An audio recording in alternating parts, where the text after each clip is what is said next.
Hello, everyone. Welcome to a very special joint podcast with the Ross Walton from Hack Perception. And we're doing a joint interview / podcast today. It was actually, Ross's idea. We first spoke about it a few weeks ago now, and thought we'd finally get organised and have a bit of a chat. So thank you very much, Ross. And how are you? I'm very good, man. Good to be here. And like you say, we've kind of been working out the technology on this. It's, fingers crossed it's all going to record and work, but it should be cool. So we're doing a round the world podcast today. So looking forward to it. Yeah, and that's the thing, isn't it? Like technology, just an amazing thing, like that we can do this at the moment. And, last night I was just talking to a friend of mine who lives in New York on my iPhone, just, over FaceTime, and, it's a little bit of plastic and metal and... I know, it's insane. I think it's something that we'll probably get onto a bit later about the whole kind of internet boom and social media culture and all that stuff. But how incredible is it that you can just, connect with someone through Facebook or whatever, and then, you can just produce media and share it to the world. I think it's amazing. Yeah, definitely. And of course, a big one that's really, obviously you and I are interested in, and something that's really come to the fore as far as media goes, especially over the last couple of years, is podcasting. And, this podcasting / interviewing where people can share their experiences and then put it out into the World Wide Web for anyone, anywhere in the world to listen to. It's been quite an amazing occurrence, really. Yeah, I think it's incredible that, there's obviously forever, people have been having these conversations and talking about things, but, back in ancient times, it would be, people sitting around the forums in the Pantheon or whatever, having these discussions about life, the universe and everything. But now, we can just connect with everyone and share that. And I think it's a really positive thing. Yeah, definitely. And I've really been enjoying what you've been doing with Hack Perception, and especially, the quality of the production that you put in place and the subject content has really been fantastic. And it's for something that even from the get-go, that first sort of upload you did or production with Nick was quite exceptional. I thought, you really got into it. So thank you, man. I really appreciate that. It's like the production value of Hack was something that, I was trying to create when I started the whole thing. We kind of, it's a friend and I who, like most of these podcasts are, it was between a friend and I, a guy called Phil Japp, who we were having these conversations, and we just said, why don't we record them? Why don't we talk about some of these topics that we have and, share them to the world? And luckily, through some of my other work that I'm involved in through my sort of business and consulting side, I know some really good, photographers and people who work in film and advertising, things like that. So I've been blessed really to be able to have, that kind of contact with people. I've had a lot of favours, so I'm really, grateful for all those guys. And I think because there's so many out there now, there's so many podcasts, there's so many, these kind of shows and stuff. It's, it's all good. And I want everyone to be successful in whatever they're doing. But you obviously, you've got to try to find a way to differentiate yourself as well. So I am trying to sort of strive to, eventually get to kind of, create maybe documentaries or short films. And that's something I'd like to, look at in the future.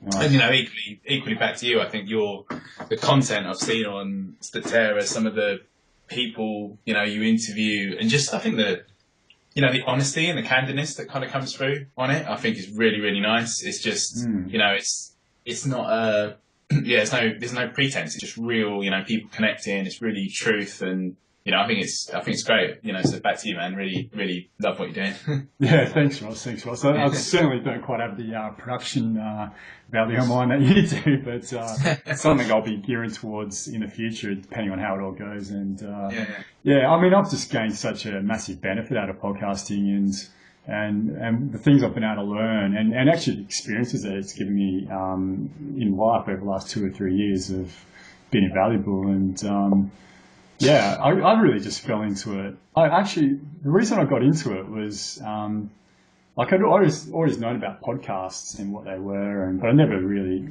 got in. There was never one I found particularly that I was interested in. And one day I was searching through, back in the day I was a Tool fan, and I still love James Maynard Keenan. I think he's just a dude. And I was just searching through James Maynard Keenan interviews, and then this one came up with Joe Rogan.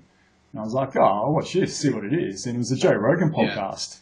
And I sat down and watched this interview for 3 hours as they're talking about like music and community and what's going on in the world and psychedelics. And I was like, wow, this thing's just incredible. Like, it's amazing. And I was hooked from there.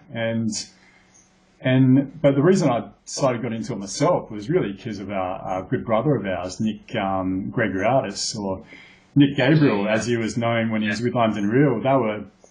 I'd watched a few episodes, and then I saw this one with Joe Rogan and London Real, these two guys, when Nick was with Brian there. And then I started watching some London Real podcasts, and they're just like two normal guys. And I was like, if they can do it, then why can't I do it? I don't need to be Joe Rogan with millions of dollars to do a podcast. And so I just started doing them. And I guess very similar to you, I'm very fortunate to have an amazing group of people in my life where we were, same as you, we were just having these amazing conversations. And I was like, why don't we just record these? And that's what we started doing, a couple of years ago now.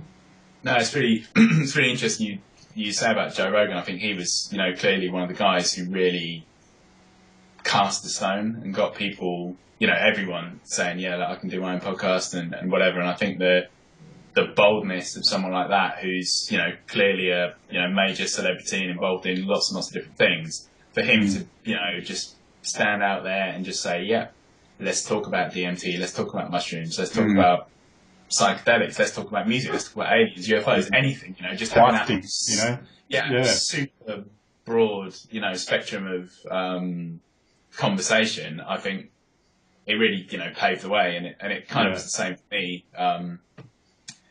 I had, London Real, was a big influence, obviously through Nick and knowing Nick through jiu-jitsu. And I was, I was loving what those guys were doing as well. And it kind of came via, I suppose. I think it might have been London Real first that I kind of watched regularly. And then I'd heard about Joe Rogan podcast and I'd listened to a bit, but I hadn't really kind of got into it. And then I started listening to it more. I was like, wow, this is really cool. And it was actually, we'll come on to it a bit later, but it was actually the Joe Rogan podcast where I first heard the word ayahuasca, and I was like, wow, what's that? And then there was this, obviously we'll talk about it later, but there's this path to where that kind of manifested into my life and came into it. But it's I think the whole podcast and also just streaming as well. Look at other things. People are making livings out of streaming now. It's a profession. The whole model is shifting, isn't it? People are playing video games for a living now, and and doing commentary on it. And it's this whole internet evolution is just constantly, it's constantly evolving, and who knows where that's going to go. Yeah, exactly. I think the creativity that it's been able to bring forth is really something that's becomes quite substantial and really quite tangible in this world. And I've got a belief that creativity really is going to save this world. It really is, and podcasting is really just one major element of being able to create and then also allow people to become aware. It's such a fantastic medium, coupled with, like you said, just streaming, access to documentaries that we now have, and it's quite an invaluable source. Definitely, man, definitely. So I guess that's kind of a bit around how we started, how we got into it, and we've kind of talked a little bit on the whole internet growth as well. So that's something I wanted to talk a little bit more around, was the whole social media kind of explosion that we're all kind of guinea pigs on, really, because being a little bit older, we haven't grown up. I'm certainly sure you didn't kind of grow up with the that kind of connected world, whereas these kids today are essentially the whole thing is it's a big social experiment, because we don't know what that is going to do to society. We haven't seen a generation live through a social media age. And whilst we've said, I think there's so many really positive things about the social media explosion. Like we said, the connectivity, the ability to do something like this. and, you know, share information, share experiences, connect people, all of that, really, really, really good. Yeah. But I think, like most things, it is a kind of, it's that double-edged sword as well, because you've got all this other stuff in there as well. You've got this kind of what I call the, you know, the hater culture. You've got this stuff where people just sit behind screens, trolling stuff, and it's this in the same way that it connects us, it also disconnects us from people. Sure. Yeah, it certainly can. I think if you want to look at it as far as just the nature of our universe as being, you know, this dualistic universe that we can live in, I guess, that's always going to be the way. But it's just a choice, I think, really. And if it wasn't for social media, you and I wouldn't be talking now. If it wasn't for social media, I wouldn't have experienced ayahuasca. And like it was through social media, it was through Facebook that I connected with Nick. And the experiences I've had in London was through him. My Heart of Darkness podcast that he did was such a crucial element in my experiences with ayahuasca, and it's really quite surreal how it turned out. I mean, I watched this, I was so captivated by his story, and I must have watched it probably 4 or 5 times in the space of a couple of months, and I'd already, you know, I live in Perth, Australia, and we have an ayahuasca community here, and I was fortunate enough to drink a couple of times before talking to Nick, but I just contacted him one day. He posted a post on Facebook of an Alex Gray picture with an Osho quote, and I just put a comment under there. I was like, "Oh man, I met Alex Gray in New York last year, just whatever, just trying whatever. I don't know what I was thinking." And then he sort of laid it back, just said, "Oh man, we're going to go back to Peru again. If you want to come with us, just let us know." And I was like, played it cool. I was like, "Oh yeah, thanks man." But inside I was just like, fucking yes. Like I get to, like these people that he was talking about in his podcast that resonated with me so strongly, I was going to get a chance. Yeah, they're real, are they? Yeah. And so, you know, like the Goddess and Susie, you know, like 6 months later I was in the jungle with them and doing some ayahuasca ceremonies with them. And if it wasn't for Facebook, if it wasn't for social media, I wouldn't have had those experiences. And, you know, I regard that London family now as, they are my family as well. Like I've got brothers, real brothers and real sisters in that family, you know, and it's all based on listening to his podcast about his experiences there in 2012. Sometimes I really don't think Nick fully comprehends the impact that he's had on the ayahuasca community around the world. I've sort of spoken to him a little bit about sometimes, like, you know, man, what you're doing is amazing, but I don't think he fully comprehends the relationships. So it's not just my relationship with London, but it's the other relationships of friends of mine in Perth and different parts of Australia who've connected in London and America and South America due to people like him and doing what they did. I think obviously because he's, you know, the whole London Real thing really elevated his, you know, social presence. And then on top of that, you know, he's one of the top level, you know, Roger Gracie black belts in the world. You know? So we've got this. It was something that we talked about on our first show actually on Hack Perception when I interviewed Nick, and we just said how interesting it is that the kind of almost the jiu-jitsu and wider martial arts community does seem to be like this really good bedrock and a base for a lot of these things, you know. I mean, again, I guess that comes from like people who are into Joe Rogan. You know, they might have found Joe Rogan through, you know, his most famous thing, I guess, is, you know, being a UFC commentator and avid, you know, jiu-jitsu practitioner. I totally agree with all of what you said. You know, it's so amazing what the power of the internet can do and spreading that message. And I think your comment about choice as well.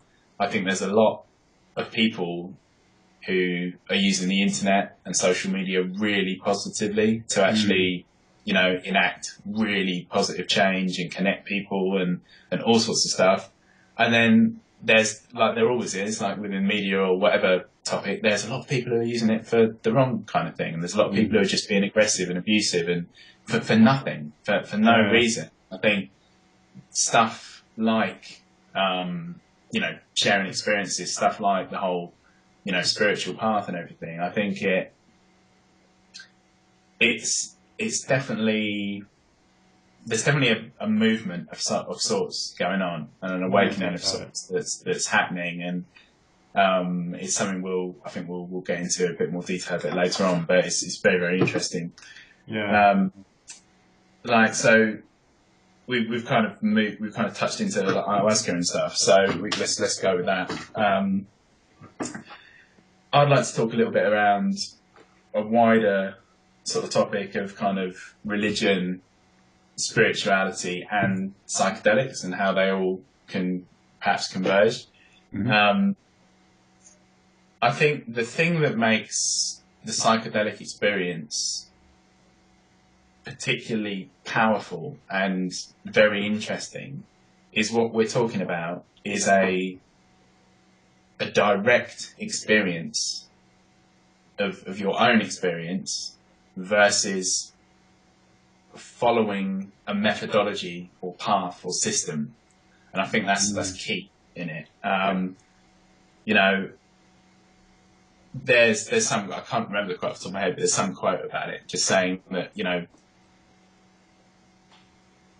religion is someone else's experience and spirituality is having your own. And of course you can argue that both ways, but I think the organized religions have, of course, all of them and everything really, it all has this core of good, and it has this core of a true message, whatever religion, and there are people who follow any of those different paths with, the right intent and the right choices and the right heart, and they're living really good lives, and they're doing incredible things for people, and they are true brothers and sisters. But what en masse, I think, has happened is and this has obviously been happening over thousands of years, the culture that we live in has driven us away from those values, the core values, and it's built the new religion, which is consumerism and capitalism and whatever. And I think what's so powerful and important about the psychedelic experience is that it's so immediately telling, with most other practices, I'm a big advocate of meditation and yoga. I think it's hugely important, and I think many people could get benefit from that. Buddhism's been in my life for a long time. I've had study and practice and various work with Buddhism over the last 10 years, and that's a massive part of my core way I look at spirituality in life. Hinduism as well, the Kabbalah, all different things. I'm completely open, and I'm not in any way saying that psychedelics are the way or the only way, or religion is the only. I'm not saying any way is the only way. I'm just saying that these are all paths and choices. But what is particularly powerful about the psychedelic experience is it doesn't require faith. It doesn't require belief. It doesn't require diligence. It doesn't require all of those things. And what you see, I'm sure you've seen as well firsthand, is, maybe once someone experiences this with the correct, of course, with the correct set and setting, with the right people, not recreationally, not just messing around with these things, but doing it properly, you can see immediate positive, long-lasting change as well. Yeah, definitely. Yeah, I think what you described there is, and what's happening is something that Terence McKenna described as like the archaic revival. And, he was really at the forefront of the reintroduction and movement of ayahuasca into Western society through the 1980s. And a lot of his talks were in the 1980s, 1990s, before he died in 2002, I think. And he was at the grassroots of what was going on. That's just amplified since, and it really is I was talking to someone about this today. We went through that period, like you said, of, we had the Industrial Revolution, science changed, Industrial Revolution, We went into the consumerism evolution, I guess, after World War II, and it could be argued that was important to go through that. A lot of it, especially science, has given us a really good understanding of who we are as material bodies, but it only takes us so far, and we've found that there's something lacking in this materialistic culture that we now are in. And whether it's, it could be argued because of the destruction of the Amazon itself, Mother Ayahuasca as a spirit has reached out to the rest of the world in a hope to not only save us, but also save herself. Coupled with the fact that, there's more and more people in the world just wanting to understand, have more meaning and connection to something else. A lot of people grow up and it's just a basic human sort of tenet to question, like, what am I doing here? Like, what is this all about, and who am I? Yeah. And you have a decent DMT experience, like you find out like what it's all about. An ayahuasca experience where you're under for 5 hours and you get shown some things that you just could not even imagine. You get shown just divinity. That's what's it about, and it's something that we've been doing, and it's really, that's starting to really come out now, of all these ancient practices that have been around for long periods of time. It's only really been in recent history that we've stopped doing it. We're just remembering now. That's why I feel it's happening. Definitely, and I think it's really important what you mentioned there, saying that it's like the knowledge has always been there, and it's just been forgotten. And the other interesting point that you mentioned science and what science has brought us, and clearly, yes, we are on this kind of whatever evolutionary path we are on, and consumerism and capitalism and everything that's happening is all part of whatever that journey is. But what I feel as a race we've done is we've gone too far one way.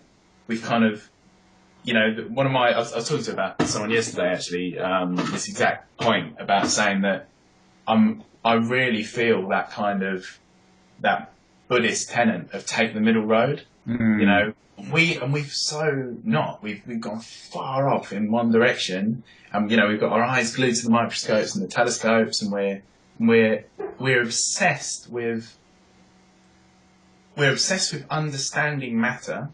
We're obsessed with producing things out of matter, and that is a fair enough pursuit, and that is something that we should do, and we should look at that and see it. But what we also need to do is we need to look in as well. We need to find out what that is, and what and wider, like say about the cosmos and the universe.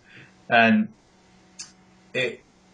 what I thought was, and it's only recently sort of come into my world, actually, again through a friend of Nick's, actually, that I was talking to about this a few months ago, was the Church of Santa Daime.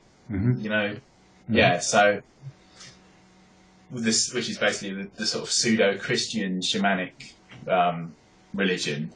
And what I thought was really interesting about that was this kind of story of Christian missionaries, obviously going out into the world and spreading the word of God and doing what they need to do, and then they encounter in the jungle these tribal people who are like, and they're able to, whatever they do, they're able to communicate with them, and they're saying, this is your salvation and this is God. And then these people pretty much were like, okay, yeah, we know what you're saying, right? Drink that, and then let's have a conversation. And and you can, and as just to repeat that point, it's not about saying that is the only way, that's the only path. But I think what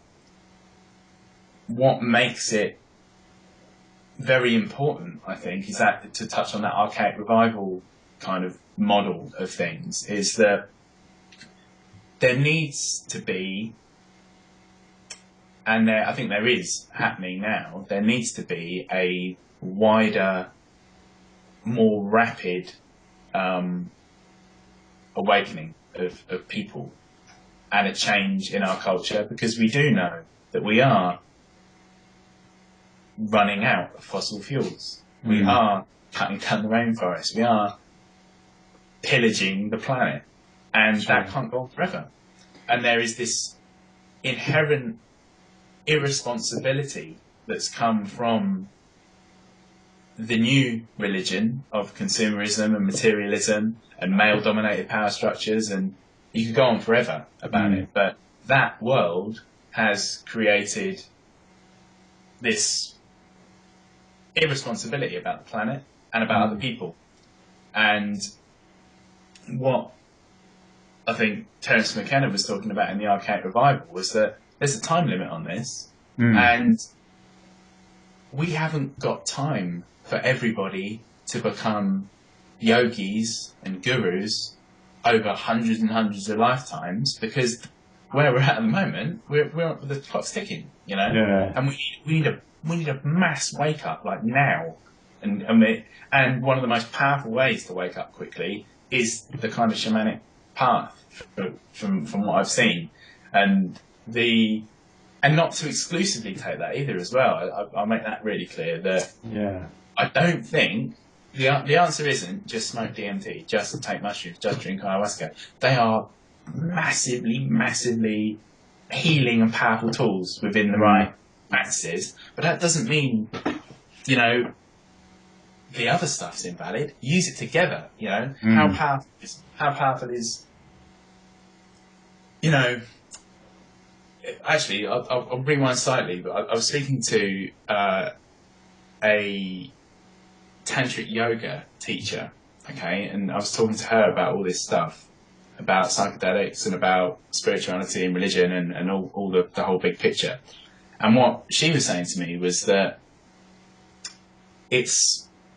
she was not pro or against the psychedelic path, but what she was saying is it's really important for people to have a solid framework on which to work on these things. So the idea is, you know, you smoke DMT, you go to the top floor, but if you haven't thought about any of these things, or you haven't actually done some self-inquiry or whatever practice or tool you would do, it's questionable the long-lasting effect that will have. It will certainly give you a shock, and it will certainly give you a wake-up call. But if you don't have the tools to actually process it and understand it, then, you know, it's not as powerful as if you're doing other things as well. Yeah, definitely. I think that's a very good point, Ross. And there's I was talking to a shaman about this end of last year, and he was saying, like, ayahuasca, DMT, iboga, all these substances, mushrooms, whatever it might be, any of these plant medicines are really tertiary education. Like, you have to have done some inner work on yourself first and got to a certain point. Not that you have to, but it's beneficial if you have. Or beneficial, yeah. Yeah, like if you've gone into it and you go straight into it without maybe having done any meditation or any yoga or all these, I agree, like meditation, yoga is such an important part of my life, and what gives me grounding in an aspect of my life where a lot of the time my head can be in the clouds if I'm doing a certain amount of ceremonies in a certain amount of time. It all has to work together. But if you decide to embark upon this journey of healing plant medicines, it really is beneficial if you've done the work on yourself first. And I really think, you know, to go back on your point about looking at having like a science framework and the more just esoteric way of looking at life through plant medicines. Like they do work together. It's like to find that middle ground, as you're speaking about in Buddhism, you need to have the 0 point and let's say the 100 point. You need to have both ends of the rule to be able to know where 50 is. And I think that's been a great benefit of where science and spirituality are really coming into play, and call it the singularity or whatever it might end up being. It's just helping us more and more, perhaps more than what it would have been 1,000 years ago, just taking these plant medicines without any understanding of the material nature of this universe as well. Yeah, I think I'm trying to remember. I think it was Alan Watts who said a really interesting piece about that, saying that it may have been Terence McKenna, I can't remember now, but they definitely overlapped. And it was talking about that really that psychedelics are, you know, they're our microscope or telescope for the mind. And, you know, to what, you know, cosmology is, or astrology or whatever. And I think it was Alan Watts that said about if you're doing that kind of work, you've got to take your eyes off the microscope sometimes, and you've got to take your eyes away from the telescope to actually, you know, do something with it. It's fair enough just seeing and experiencing all this stuff, but it only means something if you're actually going to do something about it. You can just have this experience and go, wow, yeah, that's incredible, man, it's mental, but what does it mean? What's the point? And I think the point is the betterment of humanity, really. The point is understanding yourself to be a better person, to then spread that out and then, you know, create a better society. Definitely. Yeah, I think that is the whole point, really. Right there, what you said is the whole point. And maybe that's something, if you can discuss a little bit about that, Ross, about what you're discussing really is integration, and basically integrating this experience that you've had. And I've certainly, over 18 months of ayahuasca ceremonies, I've seen great changes in people in that time, but also in some people I've seen they're still in the same place. They've not gone away and done the real work. You know, it's often described by shamans. Okay, this ceremony was part of it, and it's all lovey-dovey, and you've had these amazing experiences, and you've had these insights. This is just a part of the work. This is just a part of the journey. Now, the real work is to go out there and implement it. So, yeah, maybe you could discuss a little bit about that as well, if you could. Yeah, I think that is the crux of the whole thing. I think if you just... And there are people I've met who are doing this. If you just go out there and seek experiences, that's a valid thing to do. And it's interesting and it's exciting and it's terrifying and it's beautiful and it's all of those things. But that isn't living shamanically, that isn't living spiritually, that isn't living for the betterment of yourself or others. That's just indulgence. Yeah. And I think, and that is the same as anything, as alcohol, food, sex, relationships, whatever. It's just another indulgence. It's another ego indulgence of just saying, I want to experience more and more and more and more. God bless those people there, Ross. What's that? Still, God bless them still. God bless them, yeah. And that's their journey and that's their path. And that will work its way around, you know, and it will come to wherever it goes. But as you say, the real work, and like often the shamanic people say, is it's like a 50-50 thing, you know. You come to it, and the other 50% is you. The other 50 it's almost like I've found certainly sometimes from ceremony where it's almost like that group share afterwards. That was more psychedelic, you know. That was more. That was more emotional. That was more powerful than the actual medicine. Yeah. It's the shared experiences of things, and then integrating that back and having that. I'm the same, you know. I've seen firsthand just incredible positive transformation in people from all sorts of horrific lives, you know, their life stories, and you know. Sexual abuse, religious oppression, you know, alcoholism, addiction, just you name it, any ailment, you know. And these people, through the correct practice, through the correct integration back, and by having a proper support network of people as well, which I think is massively important, like you say about the family, that is so hugely important to the whole process. It isn't just a singular thing. It's not take a magic pill and everyone becomes Buddha. You know, it doesn't work like that at all. And that integration, for me, from my last ceremony, it was so much this time round about others. You know, well, I've had ones where it was very deep journeys and dark, and I've spoken about them on Hack before, about where I've gone with some of these things. But that last time round, it was literally just open your eyes, look around, look at everyone, look at your brothers and sisters, look at people, understand what they're going through, connect with them. Yeah. And basically the simplest, most direct message that came from it, and was exactly what we're talking about now, is what are you doing to help other people? What are you doing to help others? Are you helping people? Are you not? When are you being selfish? And just go and do it. Just don't wait. Just go and help people right now. And, you know, I cannot understand in whatever crazy world we live in where some group or practice or whatever you want to call it that does that is treated as some kind of abomination or made illegal.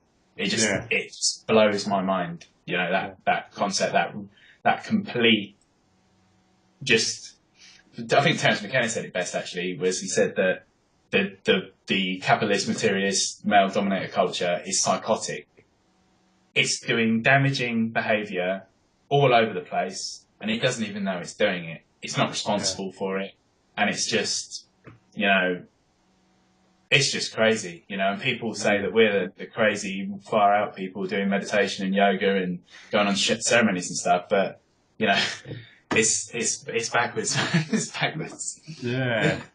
Yeah, I definitely. You raised some very good points there, Ross. And I think a good word to use as far as what you can best do, like, is service. It's basically being in servitude to others. And I think sometimes, like in the past, when you say the word being in service or in servitude, it implies maybe a meekness, especially I think for a man, you know. So because we're supposed to be the go-getters, like climb over the top of our fellow man to, you know, that's how we've been indoctrinated into the society for the last, say, since the Industrial Revolution. But that's slowly changing, and we're moving out of that patriarchal society into more balance. And a lot of the healers that you and I have both been fortunate enough to meet and come in contact with them, they've got that amazing feminine, mostly female-based, but just this amazing feminine energy, like the true healers, the true work.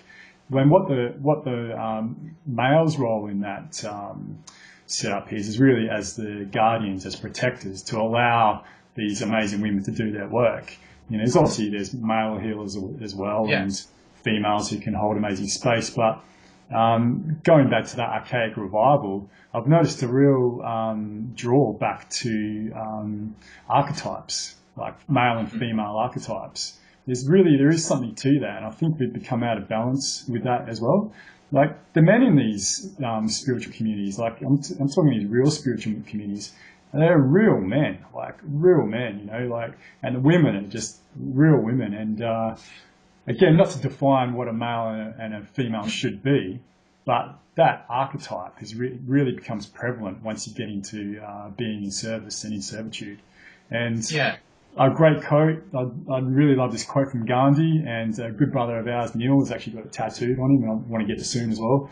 But the best way to find yourself is to lose yourself in service to others. And I think, you know, if you can do that, if you can expand through service to others, that's really a great way to be able to pay back and give back to the world. Totally. Really interesting what you say about the archetype models as well. And I think,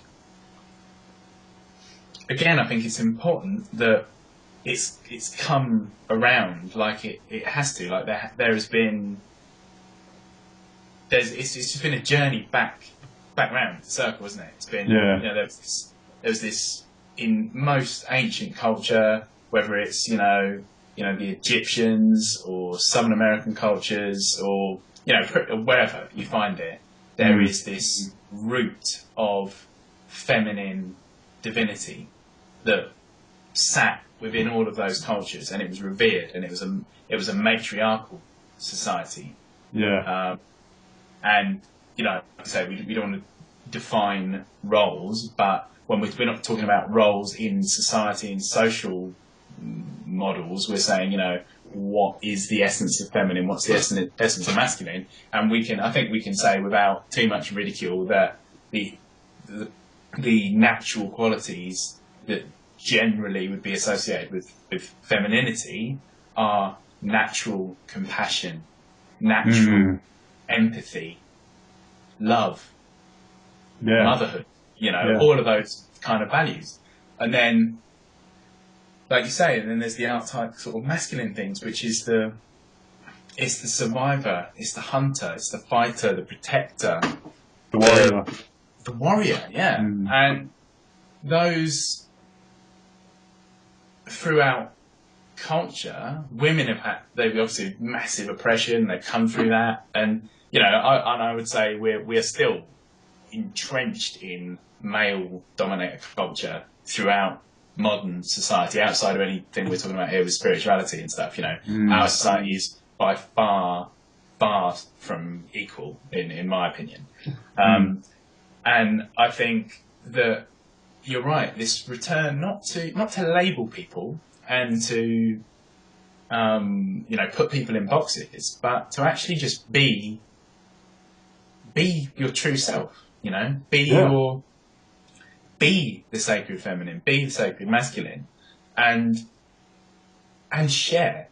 About the union of both. How important is it that it's a perfect sharing of both of those things? So I guess we can first talk about the male point of view. It's something I wanted to discuss with you. When we talk about people like Joe Rogan and Nick, Aubrey Marcus, Dan Hardy, these are guys who are like, for myself, like I love sports still, and I love watching mixed martial arts, and I love that I can go and tell my fellow brother that I love him and give him a massive hug and do that, and then come on, let's go to the pub and or go to the pub and watch the latest UFC. That balance is really key from a male point of view. I think we've gone too far over, but there's this new, I call it like a new breed of man, where we still enjoy that physical element of being a man, and just being able to physically exert ourselves, whether it's through exercise or enjoying sex or whatever it might be, but then also be able to be compassionate towards our fellow human being, whether it is a male or female, it doesn't matter. That's the new breed of man, and that's the breed of man that are becoming really prevalent within these circles.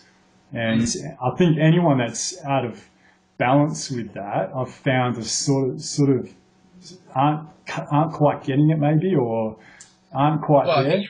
It's just like you say. It's just that it is, if it's that slightly off kilter thing. I think if you are leaning like to take like the martial arts example, if you literally you're off to talk about jiu-jitsu, if your base isn't right, if your balance is wrong, you will fall. You will be more susceptible to something. And I think that analogy of just finding equilibrium, finding perfect balance, that can be applied to everything we're talking about. And I think totally that, it's important. We don't all just be, sitting in the field with flowers in our hair, burning sage. There might be a time and a place for that. That is pretty cool to do as well. Yeah, it's a cool thing to do. We shouldn't forget our masculinity as well. And it was actually something that I found a really cool conversation. It was one of the Joe Rogan podcasts, actually, where someone was talking about a iboga ceremony, and where I can't remember who it was speaking about it, but there's this conversation around this realization that this guy had through iboga, that he had these different, what he called his different bodies. Yeah, that was Aubrey Marcus. Yeah. Was it Aubrey Marcus? Yeah, remember, and he talks about the mud body. Yeah. Yeah, and he's saying the mud body is just this masculine thing, and he wants to fight and fuck and just be, that. And that's fine. That's part of you. And then there's your more divine self, your more spiritual, loving self, which does need to connect with the empathy and the compassion and the love. And that's where, it's easy for our masculinity to go, we're built for fighting, we're built for lifting weights, we're built for, smashing stuff. That's what we can do. But what doesn't come naturally, and it's certainly something that hits me every time I have a powerful meditation or a powerful ceremony, is that as a masculine consciousness, I have to remember to connect with compassion. I have to remember to separate myself from my warrior ego and fighter ego and hunter ego, and I need to connect back to that, those feminine qualities. I need to come back to that empathy, that compassion, that love. And as you said, finding that balance between those things. I think that's when you'll find peace. Is when you sit in that perfect equilibrium between those feminine and masculine qualities, and that, if we want to blow it right out, that is what the universe is doing. It's just this constant play of energy, and when stuff happens that we might say, oh, that's negative or not pleasurable or something, it could be like an outburst of overly aggressive masculinity, or something might happen that's an overbalance of feminine energy, and the whole thing is just this massive game, isn't it? Just playing out. Yeah, it is. And I think that's spot on what you're saying. Once you surrender yourself to that, whether you're a male or female, but I guess especially from a male point of view, that's what I can understand, of course, being a male, but surrendering to that and just being okay with it. Like, that's at the point when I most I felt like I became a man, where I let go of just total masculinity and embraced that feminine side of myself that could really still engage and give compassion and give love, which I hid for a long period of time because I didn't think that's what a man was supposed to be.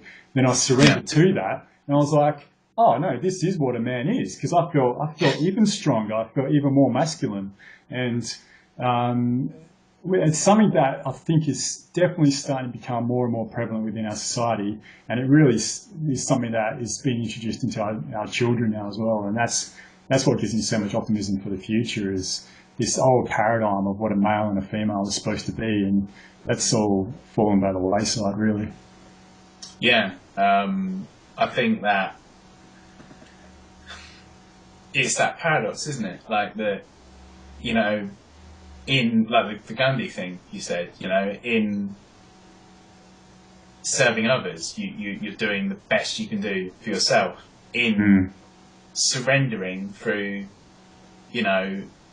potentially viewing that as, from an egoic mind would look, oh, you're surrendering, you're weak. You're actually becoming the strongest you've ever been.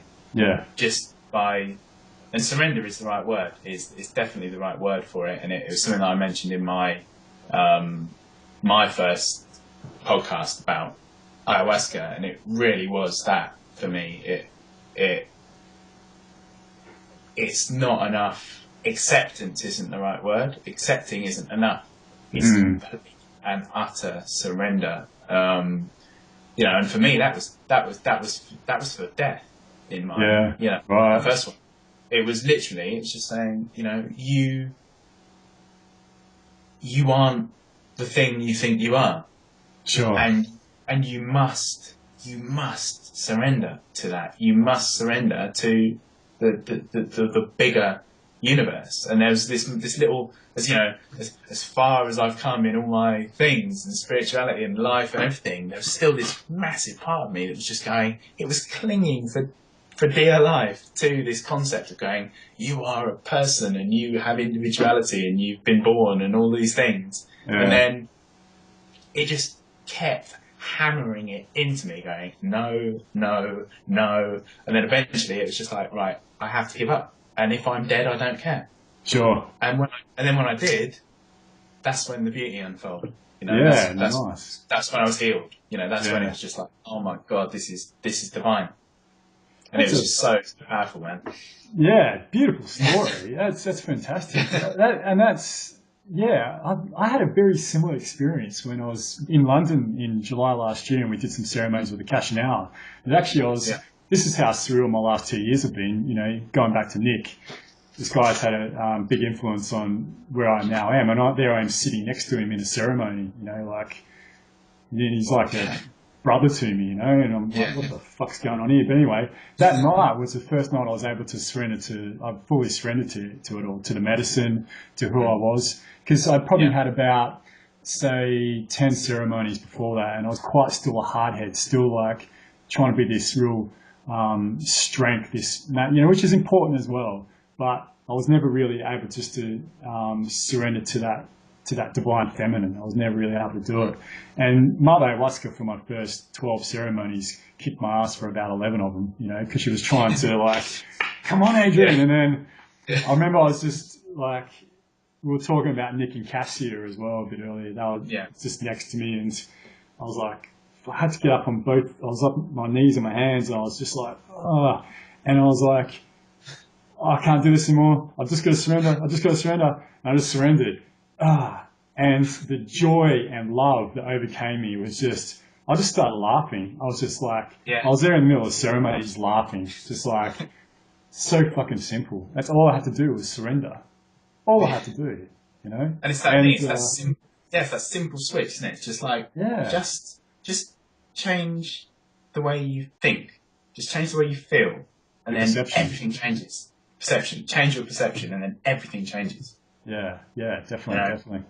And, we're talking about this in a kind of very esoteric and kind of spiritual way, but I will say that is 100% valid to living in this world as well, and this physical reality.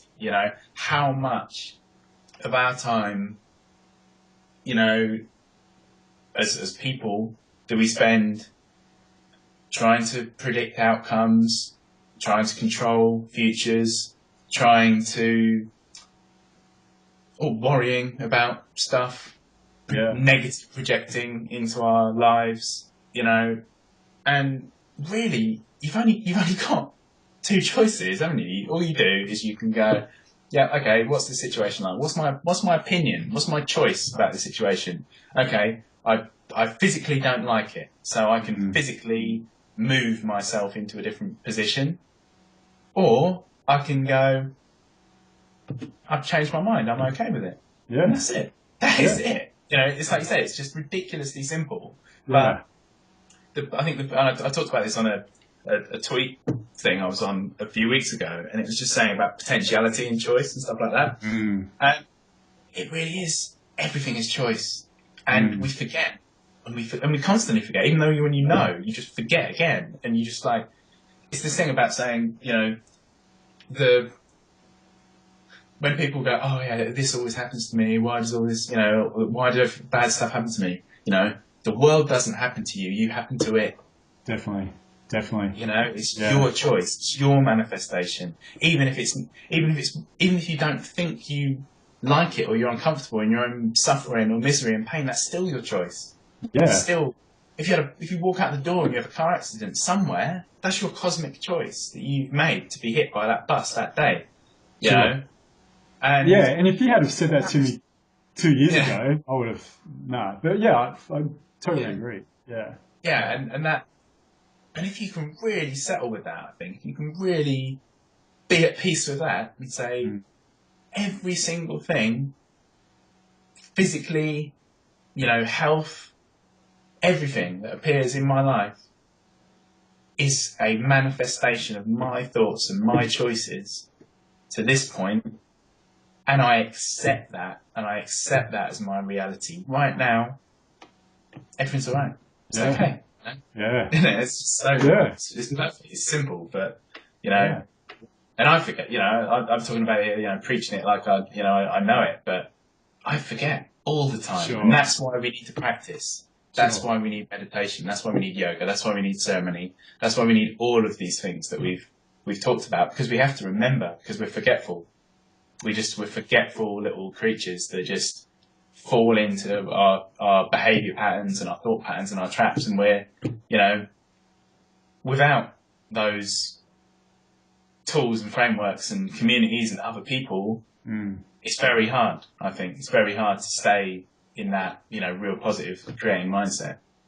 Yeah, and that's something that you just sort of brushed on. I think you can also add just talking about it as well, and sharing experiences is a valuable thing.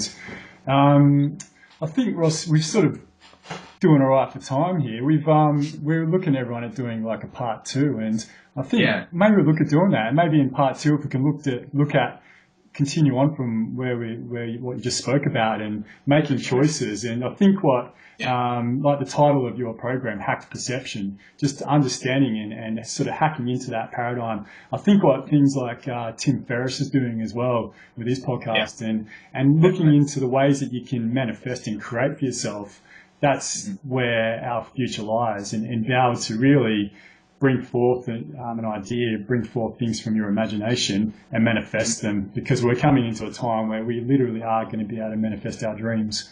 And perhaps we can talk about that in part 2. That sounds like a good idea, man. I'd love to.